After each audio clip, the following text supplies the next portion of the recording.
Morning.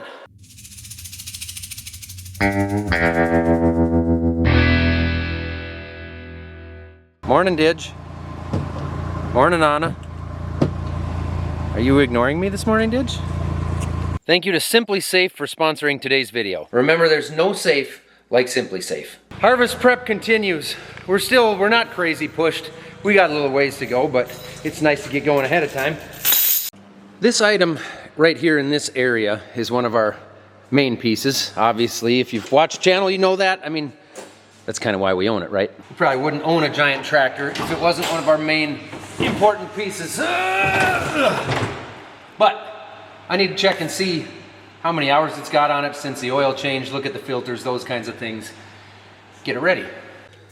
So the genius who changed the oil last time didn't write an hour on there. And I can say that with sarcasm because I'm positive it was probably me. We have a book of maintenance records that we keep a lot of that information in, so I'll go see if we happen to write that in there. No, it's not in there. Shoot.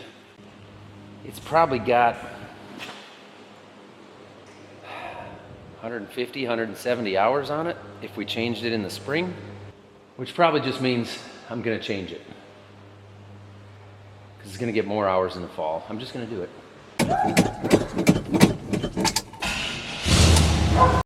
Like a kitten out of milk pail. Just had to get that beauty out of the way so I can pull the tractor forward. Anna, what is your buddy Didge barking at out there by the dryer? Just yipping away. And you're too lazy to even go check it out. The life of a German Shepherd.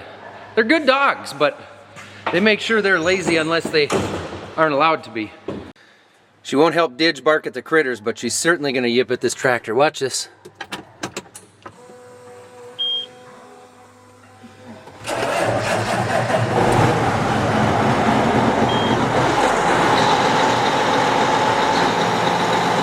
No yipping. Just circling. A lot of circling. Just went ahead and pulled it forward so it's up front to stop. I didn't want to move the combine and everything and put it over there.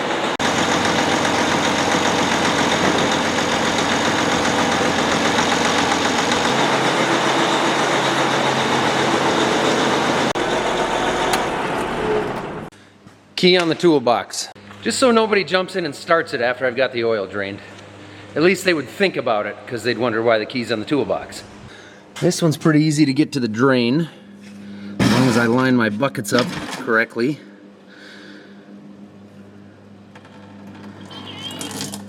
That didn't take long. Dang it. Well, got that out of the way anyway, now I won't make any more messes. It's getting a little bit too warm out for this super cool hoodie that you can get at our merch store down below, so I'm gonna get rid of it for the day. That's better. Yeah, that always makes a little bit of a mess, but you know, I could use that thing, but I like using that just to set the filters on and stuff, and I don't like emptying it all the time, so I go the old school route.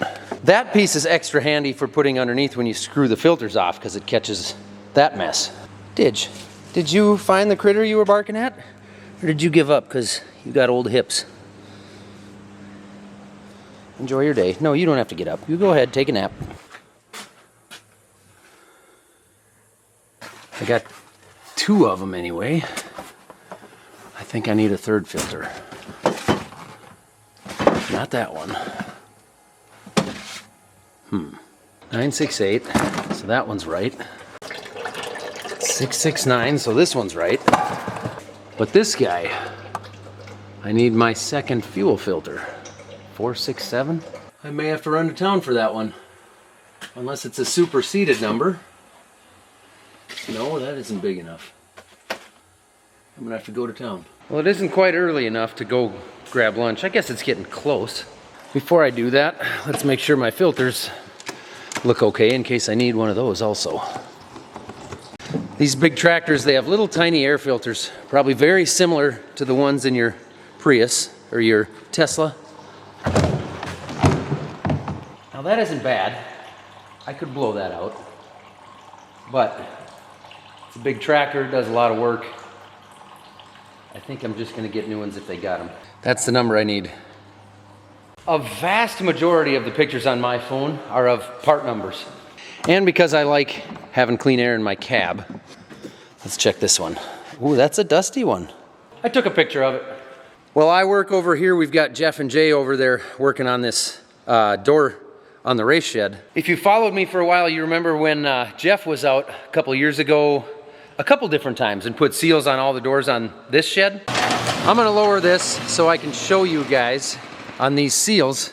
These are the seals that they've installed before on all these doors, so this is a Kevlar material. The mice don't eat through it, it doesn't shrink in the wintertime. They did the outer edges here as well, and along the top. And they left the original seal in place, so really it just kind of doubles up because that original seal isn't much, it's just that rubber strip. But these are the best seals you can get on the market. I'm convinced of that. They're really good seals. And when we redid that shop a couple of years ago, or actually it was just last fall because it had damage from the storm a couple of years ago, when we redid that, they had to tear the seals off of that door to put new tin work around it. So I've got these guys putting a seal on it. We went all last winter without a seal on it. It's not a big door, but it's an important one to seal up because you don't want your race cars getting cold in the winter. Well, you don't want them also to get too hot in the summer too. That's true, yeah. You don't want them to overheat either. No, you do not. One of the things, as you know, but your followers probably don't know, this door had no seals on it. Right. It had the bottom, but the bottom was not doing anything. Just the old rubber flap. You know what that rubber reminds me of is like a bathing suit. It barely covers the essentials. Well, maybe your type of bathing suit. Well, I'm just saying. And here's the whole thing. On your top, you were topless, okay? You had no tops or sides, so your doors were exposed very bad. So with the Snirt stopper, we can keep the snow, dirt, rain, cold critters outside in the winter. And then in the summer, of course, we're keeping heat outside where it belongs. Yeah. But right now, we've just finished the outside of the top sealer. And what we're going to do on this door is we're going to double seal the top. So we're going to go also inside to seal the top. We put a top sealer on the top of the door, and then we'll do the sides. It's no different than like when you put insulation in the building. You know, you put more insulation in the top. Yeah, so when it's 20 below zero and we got a strong wind, this thing's going to be sealed up tight. Yeah, it will be. It's as tight as a whistle. Yeah. And that way, when you're working on your toys, your race cars. Those are business instruments. Oh, I'm sorry. On your business items, okay? That looks like toys, okay? I don't see a Tonka toy. We'll see a business race car. That's what right. We see, okay? Yes. Because I think maybe Snirt may be happy in here with the business stuff. You know? For sure. Okay. Yeah. But you have some nice race car business enterprises in here. You really do. And then you have a little go-kart too. That must be fun to drive. Well, that's important to teach the kids the business. Well, I thought you would squeeze into that one. Not anymore. It's been a while. That's good. But no, starting on your, it'll be the south side, and then I'm going to go, and when you do it, you make the product as tight as a violin when you do it. The bottom went on really beautiful, very nice. Good. But on the top, I always start with a pilot hole. Now, if you have a metal frame building, you're going to have to pre-drill the holes at 9/64. But you have wood on here, so these are self-tapping screws. So these are the business items that we were discussing there. We do not want these things getting cold in the wintertime. This one right here is Onyx's. I was out here actually until midnight last night rescaling this thing and doing some setup stuff because he's struggling a little bit being tight on the throttle. So I hope we fix that for him now. We're going to go find out this weekend, I guess. You can check that out on our second channel, Between the Rows. Link below.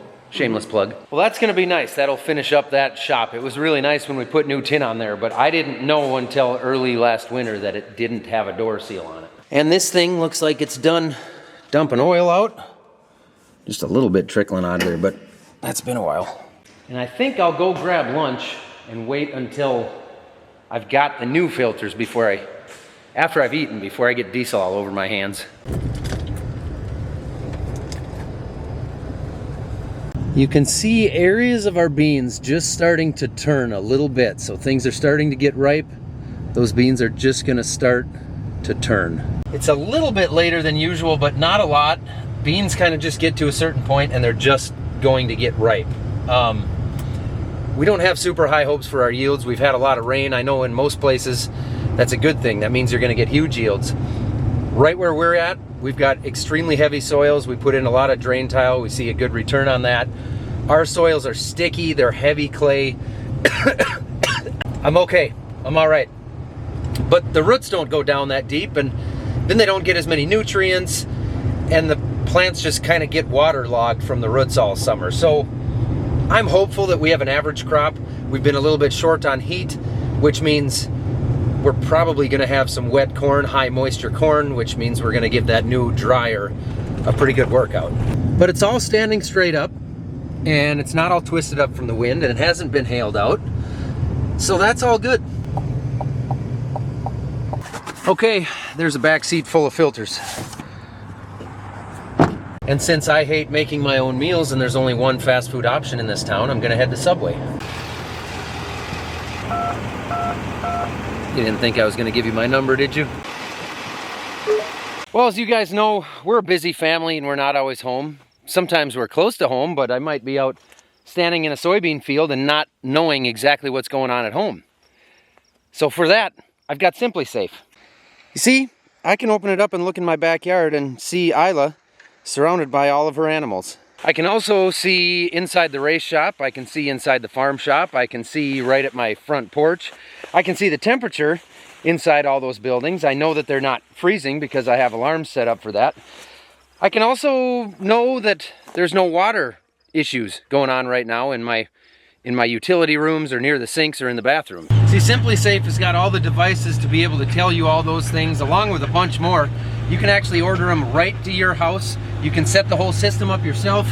It's super easy, it's super quick, and it's really nice and easy to manage and see everything on the app from your phone, wherever you are in the world. They provide 24/7 professional monitoring. You're never locked into any long-term contracts, and they've got plans that start at under $1 a day. With Fast Protect monitoring and LiveGuard protection, Simply Safe agents can actually act within 5 seconds of receiving your alarm. And with the Smart Alarm indoor camera, those agents can actually see and speak to intruders in real time and stop them right in their tracks.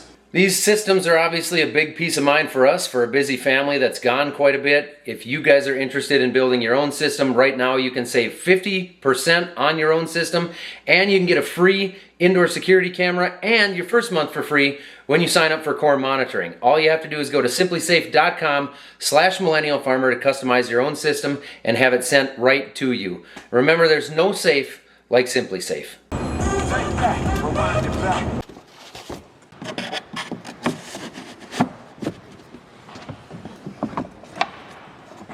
Well, that'll keep the allergies away and make the air conditioning more gooder. And hopefully, swapping these out will keep the engine clean and efficient.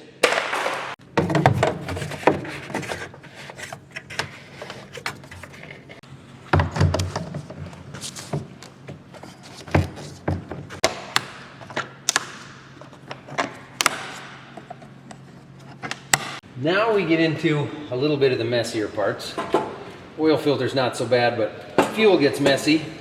And my camera crew has the day off today, so I'm all by myself, so I just gotta set the camera there. I can only kind of get one angle.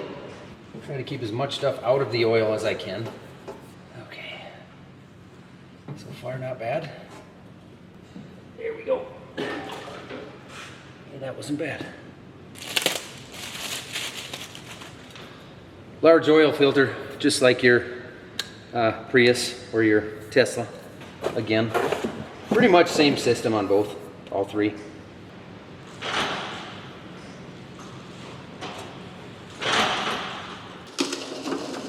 Over to the messier side.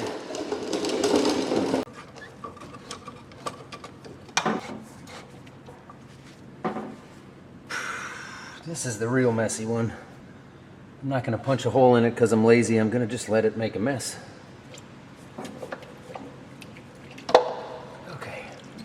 Oh, yeah.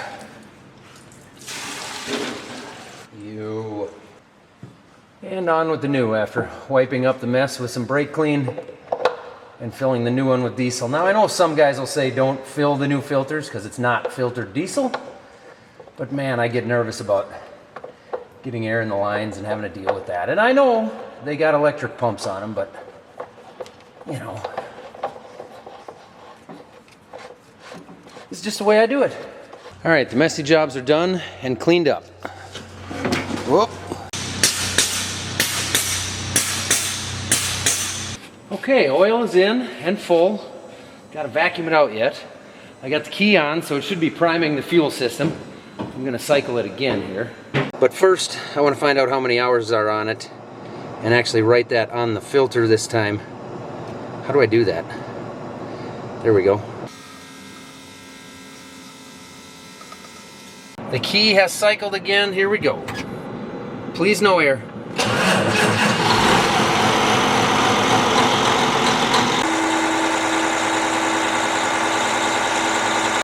Magnificent. I did it.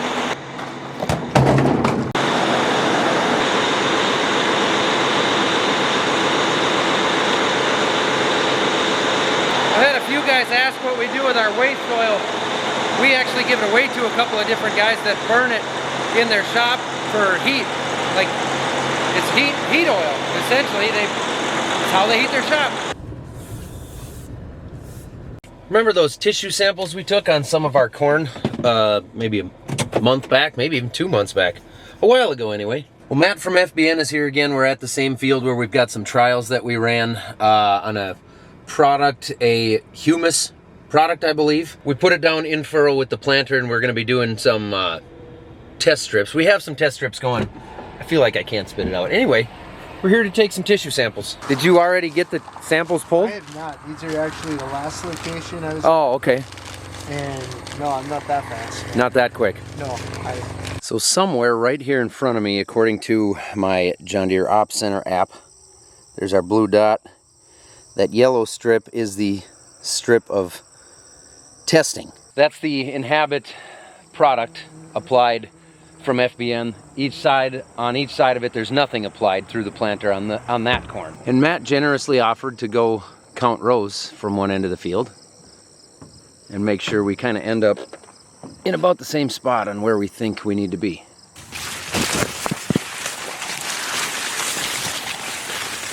Definitely too much moisture on these end rows, but that is always in this spot. This is just a wet spot. Takes a lot of compaction, end rows. It's a good field, but this is a bad spot. Oh, look at that. It's the men's room. I'm gonna go over a couple of rows, but I'm gonna pull the ear leaf off. Okay. Just the one that's right at the ear, because theoretically, that's where most of the nutrition is gonna, but it'll cannibalize those bottom ones first. We're definitely behind when you look at these cobs, aren't we? Could have some pretty wet corn this year. Yeah, well I haven't looked at GDUs for like right here. Yeah. But across the board, a lot of places I've seen are like 60 to 100 or more behind on GDU, which if, you know, theoretically under ideal conditions, you can put 20 plus a day if we get the heat. Yeah. And we've warmed back up to normal maybe. Well, that's pretty simple. Now Matt will take those samples and bring them to a lab. We got a local lab about 30 miles from here. He'll just bring them there, drop them off, and they'll take the nutrient analysis from those leaves and see what the differences are between the corn that got treated with that product and the corn that didn't. The samples that we took early in the season did show higher levels of phosphorus in the plants that got treated with the Inhabit product, which is what the product is supposed to do, is be able to sort of unlock the phosphorus in the soil because of our difficult pH levels. It unlocks that phosphorus so that the plant can actually take it up and use it, make it usable. But of course the real test comes when we move in with the combine and actually weigh it and see, did it yield better, did it not yield better, or sometimes it doesn't need to necessarily yield better. If the plants and the stalks are healthier, that's worth something too, because they're gonna stand better late in the season or through windstorms, things like that.